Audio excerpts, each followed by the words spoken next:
어렵게 가정을 꾸려가는 한 가정이 있었는데요. 그런데 오늘따라 이 아이들이 신발이 다 닳았다고 새 운동화 사달라고 막 떼를 쓰기도 하고, 또 아내는 아내대로 세탁기가 이제 낡아서 고장이 났다고 세탁기를 이렇게 사야 한다고 바가지를 긁어 대더랍니다. 이 가정은 고민을 하다가 이렇게 정보 생활 정보지 있잖아요. 이렇게 뒤적거려 살펴보는데 어느 집에서 세탁기를 이렇게 팔겠다고 광고를 한 그런 집이 있어서 아마 이 집을 찾아갔던가 봐요. 그랬더니 큰 훌륭한 저택에 살고 있는 이 주인 부부가 굉장히 친절하게 이렇게 맞이해 주었고, 그리고 아주 쓸만한 세탁기를 아주 싼 값에 그렇게 구입할 수 있게 해 주어서 이 사람은 너무 기분이 좋아가지고 이 주인 내외와 잠깐 좀 이런저런 얘기를 서서 나누었던가 봐요. 제 두 아들 말입니다. 이 아들이 그냥 신발 다 닳았다고 새 것으로 막 사달라고 보채고, 또 아내는 아내대로 세탁기를 사야 된다고 그래서 제가 신발보다는 그래도 세탁기를 사는 게 먼저겠다 싶어서 광고를 보고 오늘 이렇게 찾아왔는데, 이렇게 좋은 세탁기를 정말 싸게 구입하게 해주셔서 너무나 감사하다고 그렇게 이야기를 했더니만, 갑자기 이 주인 그 아내 되는 사람이 그냥 얼굴이 붉어지더구만 안방으로 급히 가는데 보아니 방 안에서 아주 그냥 대성통곡을 하는 소리가 들리더랍니다. 그래서 내가 실수를 했나 싶어가지고 그냥 어쩔 줄 몰라니까 이 남편이 하는 말이, 신경 쓰지 마십시오. 실은 당신 잘못이 아니라 당신은 지금 아이들 신발 때문에 신경 쓰이고 고민한다고 그러지 않았습니까? 아마 그 말 듣고 우리 집사람이 좀 감정이 격해진 것 같습니다. 저희 집에는요 딸 하나 있는데 이 딸내가 태어나서 지금까지 한 번도 이렇게 걸어보지를 못하고 누워만 지내고 있습니다.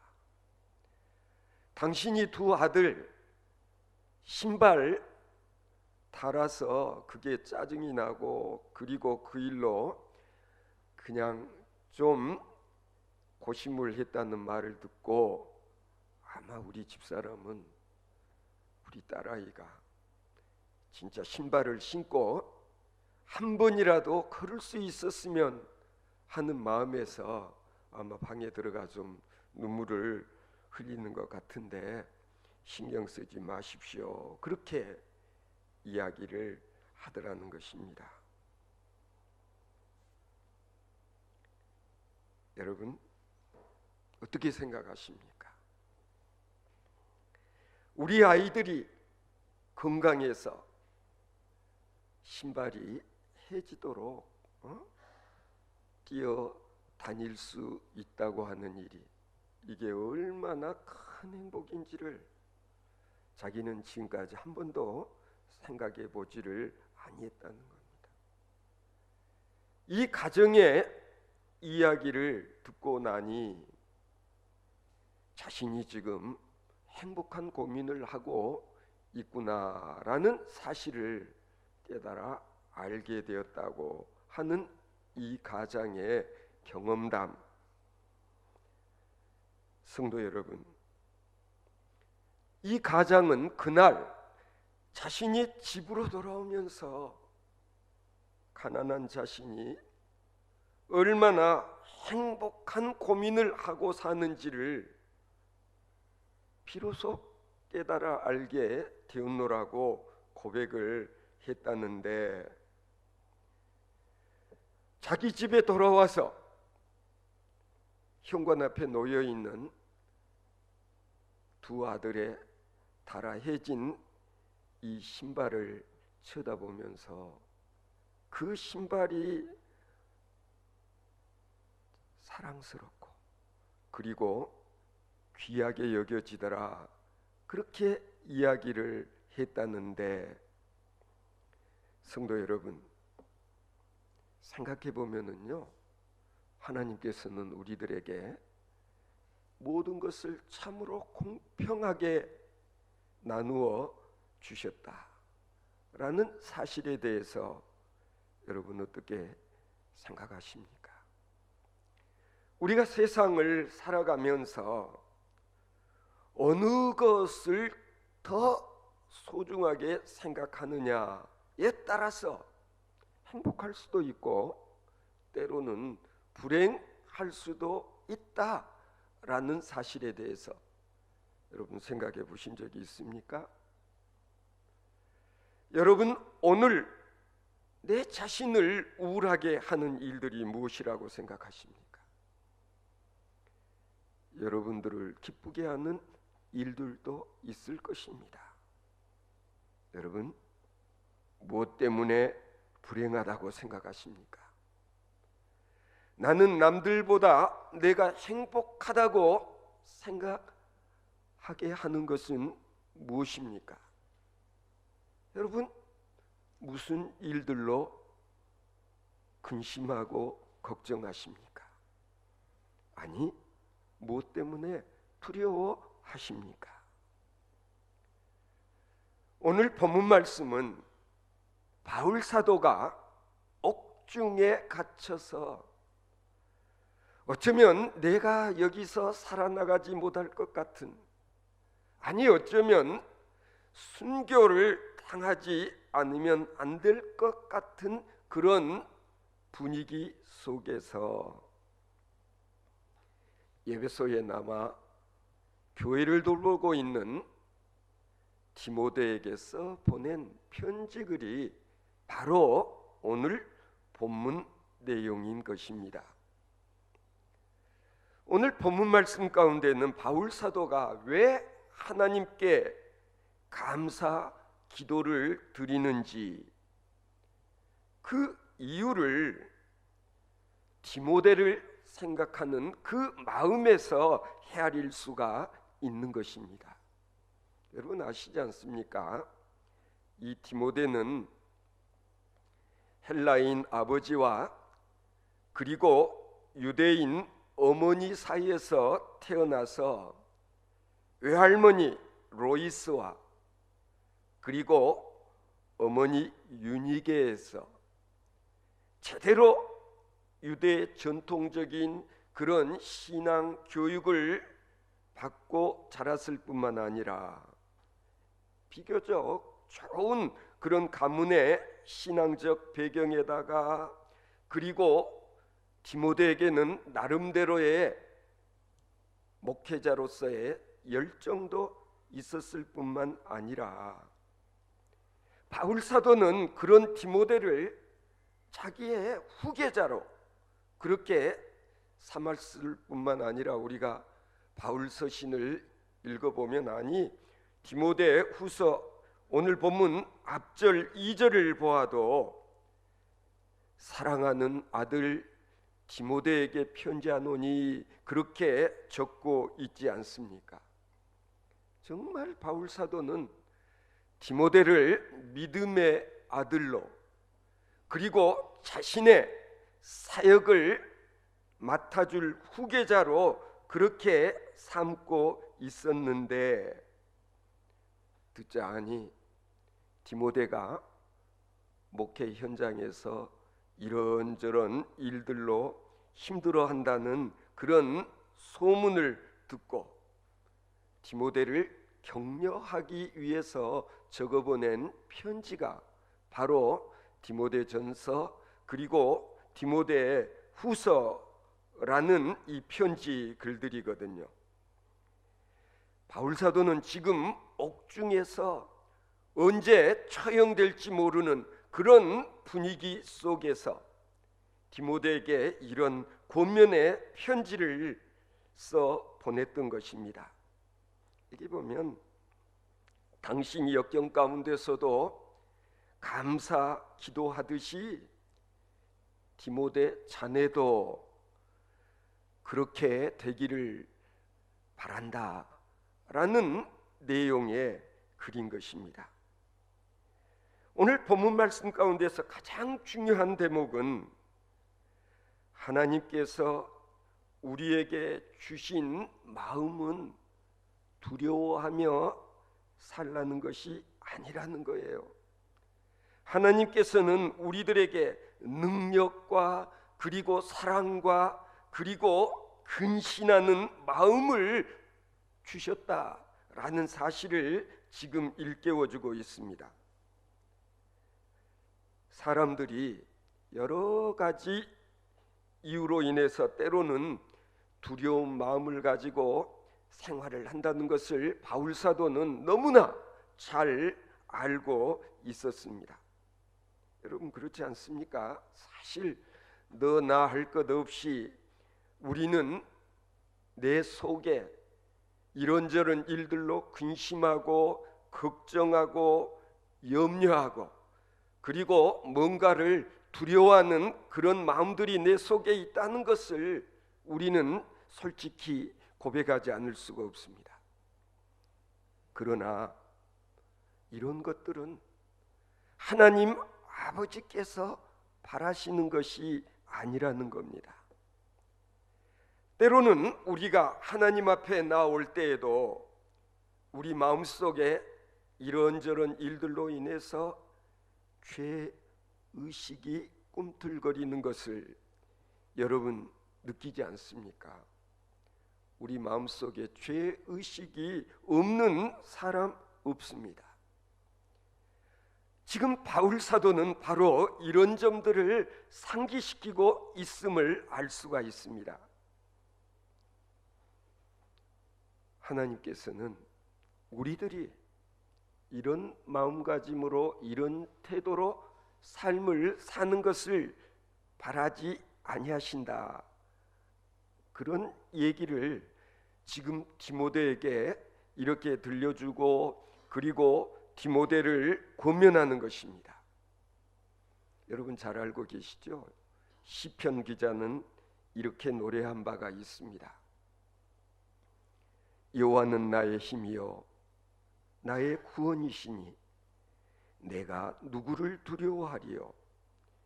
여호와는 내 생명의 능력이시니 내가 누구를 무서워하리요. 하나님은 우리의 피난처시요 힘이시니 환난 중에 만날 큰 도움이시라. 그러므로 땅이 변하든지 바닷물이 흉용하고 뛰놀든지 그것이 넘침으로 산이 요동할지라도 우리는 두려워하지 아니하리로다. 이건 아마 다윗이 썼던 시라고 생각됩니다마는 이 다윗의 이러한 믿음이 오늘 우리들의 신앙 고백으로 우리들의 노래로 불리워질 수 있기를 바랍니다.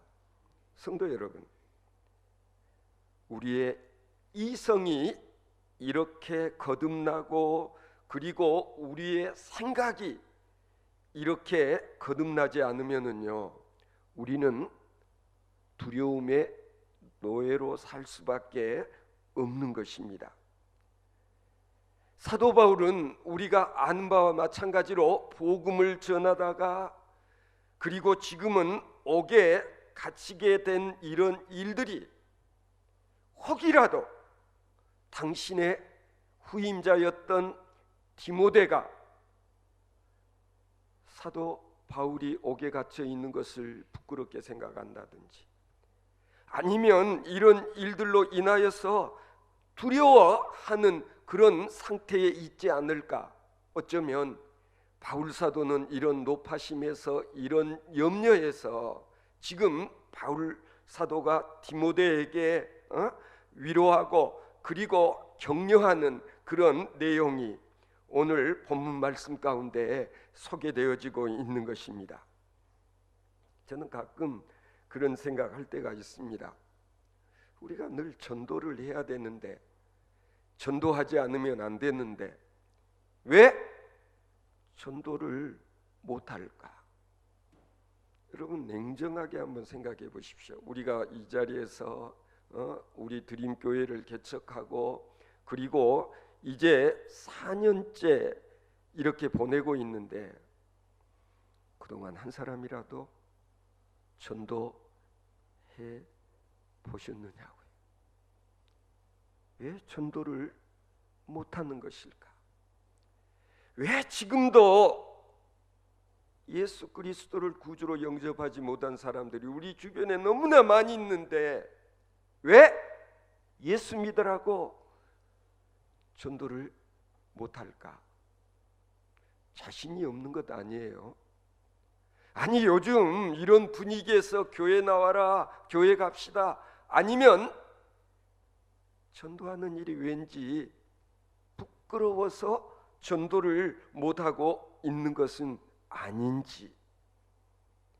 지금 바울 사도께서 디모데를 일깨우고자 하는 것은 두려워하지 말아라, 용기를 내라.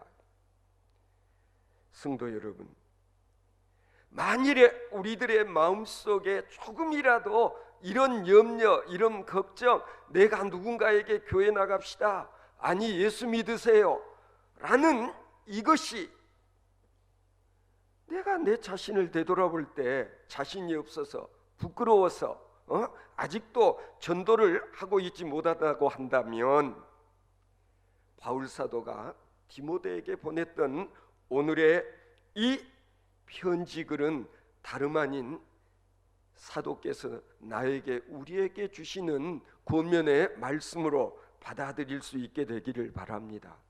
우리가 평소에 뭔가를 부정적으로 생각하고 부정적인 사고에 찌들어 있던 사람일지라도 우리의 생각이 긍정적이고 적극적인 그런 사고를 할 수 있는 사람으로 바뀔 수 있기 위해서는 어떤 일이 선행되지 않으면 안 되는 것인가?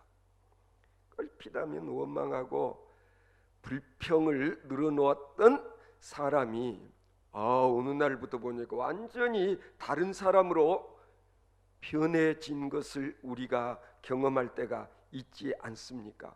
저 사람 옛날에는 그냥 불평만 하던 사람인데 요즘에는 말만 하면 감사 그리고 매사를 긍정적으로 생각하는 저런 변화는 어디서부터 비롯된 것일까 생각해 보신 적이 혹시 있는지 모르겠습니다.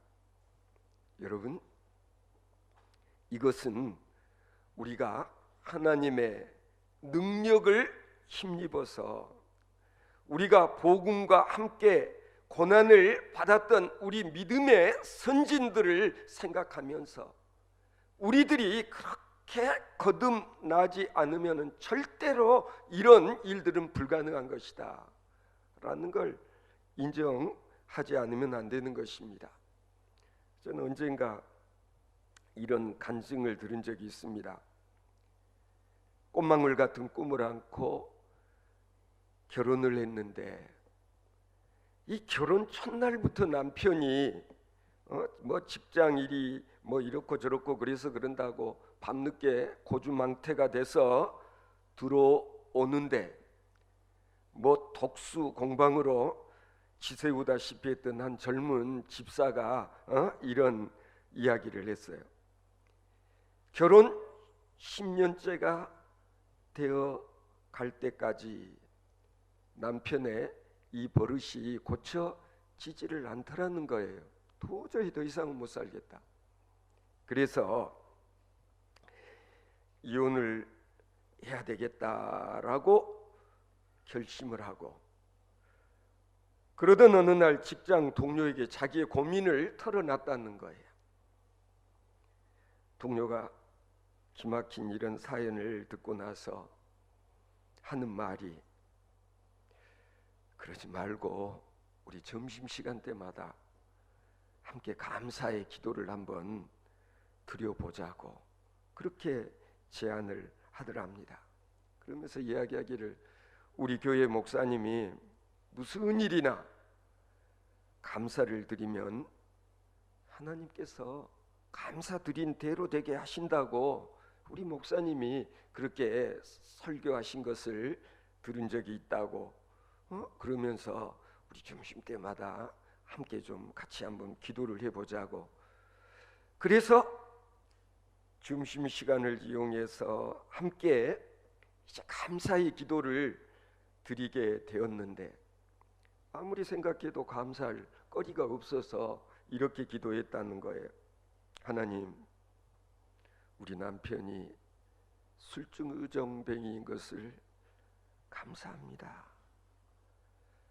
그래도 우리 남편 아직까지 살아있는 것을 감사드립니다. 이렇게 감사 기도를 시작하면서부터 어느 날 남편이 또 늦게 술 냄새 풍기고 들어오는데, 그런 남편을 물끄러미 쳐다보는데 다른 때와는 달리 오늘따라 술 먹고 들어온 남편이 사랑스럽게 보이더랍니다. 참 신기하게도 그런 남편이 미웠던 그런 마음이 생기지를 아니하고 측은하고 불쌍한 그런 마음이 들더랍니다. 며칠 뒤에 주일날이 되어서 옷을 갈아입고 교회를 가려고 채비를 하는데 남편이 묻더래요. 당신 어디 가려고 그래? 아니, 몰라서 물어요? 퉁명스럽게 쏴붙였더니, 아니 글쎄 어디 가냐고. 아유, 어디 가기는 어디 가요? 내가 주일마다 교회 가는 줄 뻔히 알면서. 그래? 그러면 오늘 내가 당신 한번 따라가면 안 될까? 아, 이 양반 누구 약 올리려고 그래요? 그랬더니 남편이, 내가 뭘 당신 약 올리려고 그러겠어. 진심으로 하는 말인데. 아니, 정말이세요? 그래서 그날 남편과 함께 처음으로 주일 예배에 참석을 했는데, 그날따라 웬일인지 남편이 처음 나온 날 목사님 설교를 듣고 은혜를 되게 받은 것처럼 보이고, 그리고 남편 눈에서 막 눈물이 글썽글썽 눈물이 흘러더라는 거예요. 이 아내 생각으로는, 야, 성령의 역사하심이라는 게 이런 거로구나. 그날 이후 이 남편은 완전히 변해서 새 사람이 되고, 그리고 정말 그렇게 나를 괴롭혔던 그 술 먹던 일을 딱 끊고 말았다는 그런 간증. 여러분은 삶 속에서 이런 경험 해보신 적이 있습니까? 사람이 변하여 새 사람이 되는 그런 경우가 종종 있다고 하는 사실을 우리가 교회에서 신앙생활하다 보면은 얼마든지 주변에 이런 일들이 많이 있는 거예요. 성도 여러분, 사도 바울께서는 왜 범사에 감사하라, 항상 기뻐하라, 쉬지 말고 기도하라, 그렇게 권면을 하셨을까? 여러분, 우리가 경험을 통해서 알 수 있는 것은 뭐냐면 감사 기도는 바로 성령님을 이끌어 드릴 수 있는 유일한 방법이다. 우리가 범사에 감사할 때마다 성령님이 내 안에 임재하시게 된다는 것을 경험해 보실 수 있게 되기를 바랍니다. 여기 보면 사도 바울께서는 디모데에게 말씀하고 있습니다. 내가 나의 안수함으로 내 속에 있는 하나님의 은사를 다시 불릴 듯 하게 하기 위하여 너로 생각하게 하노니 하나님이 우리에게 주신 것은 두려워하는 마음이 아니요 능력과 사랑과 근신하는 마음이라. 그렇습니다. 우리가 기도할 때마다, 특별히 감사 기도할 때마다 성령은 우리 속에 임하셔서 우리로 하여금 사랑의 역사를 일으키신다는 사실을 여러분도 간증할 수 있게 되기를 바랍니다. 우리가 이렇게 되면은요, 죄인과 원수라도 사랑하는 마음이 우리 속에 꿈틀거린다는 거예요. 여러분, 성령님이 하시는 일 가운데 하나는 뭐냐면 우리에게 근신하는 마음, 근심하는 마음이라는 것은 뭐냐면은 건강한 마음이에요. 자신을 조절하고 자신을 컨트롤하고 자신을 통제하고 그리고 남을 이해하고 그리고 스스로 근신하는 자 되어지도록 노력하게 만드는 이런 일들을 성령님께서 하신다. 여러분, 우리 속에 이런 근신하는 마음이 있게 되어질 때 우리는 주님의 귀한 도구로 쓰임받게 된다는 사실을 기억하시기 바랍니다. 지금 바울 사도가 디모데에게 일깨워 주고자 하는 것이 바로 이것인 것입니다. 오늘 우리들은 맥주 감사주의를 지키고 있습니다. 농사도 짓지 않는데 무슨 맥주 감사주의를 지키라는 것일까? 지금은 우리가 농사를 짓지 않고 있지만 그러나 지난 반년 동안 하나님께서 우리를 지키시고 우리를 보호하시고 우리를 이끌어 주시고 그리고 우리가 땀 흘리고 수고할 때마다 우리로 하여금 보람의 열매를 거두게 해 주신 것을 생각하면서 감사하게 되어질 때마다 성령님께서 내 안에 역사하시고 내 안에서 성령님께서 이렇게 기도할 수 있도록 도와주시게 되는 줄로 믿습니다. 성도 여러분, 우리의 입에서도 이런 감사가 나올 수 있어야 됩니다. 주님, 때때로 병들게 하심을 감사합니다. 이로 인해 인간의 약함을 깨닫게 해주시기 때문입니다. 가끔 고독의 수령에 내던져 주심도 감사합니다. 그러므로 인하여서 주님과 좀 더 가까워지는 기도를 할 수 있기 때문입니다. 하나님, 때로는 일이 제대로 안 되게 틀어주심도 감사합니다. 그래서 나의 교만이 반성될 수 있습니다. 나의 아들, 딸이 때로는 걱정거리가 되게 하시고 부모와 동기가 서로 불편한 관계가 되어지게 하심도 감사를 드립니다. 그로 인해 우리 인간이 얼마나 나약한 존재인가를 깨닫게 되기 때문입니다. 먹고 사는데 힘겹게 하심도 감사드립니다. 눈물로써 빵을 먹는 심정을 이해할 수 있기 때문입니다. 불의와 허위가 득세하는 이 시대에 태어난 것도 감사합니다. 이로 인해 하나님의 의가 분명히 드러나기 때문입니다. 땀과 고생의 잔을 맛보게 하심을 감사합니다. 그래서 주님의 사랑을 진실로 깨닫기 때문입니다. 주님, 이 모든 일로 인하여 감사한 마음을 주심을 또한 감사드립니다. 이 모든 일들로 하나님과 가까워지는 계기가 되기 때문입니다.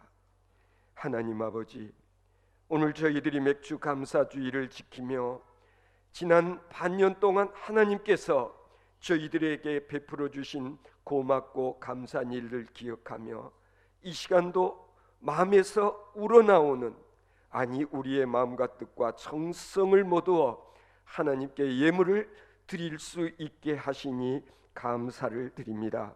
하나님 아버지, 우리 드림교회에 있는 성도들 한 사람 한 사람, 속해 있는 가정들을 기억하여 주시며 기도의 제목들이 이루어지는 기쁨을 누릴 수 있도록 주께서 저희와 동행하시며 도와 주시옵소서.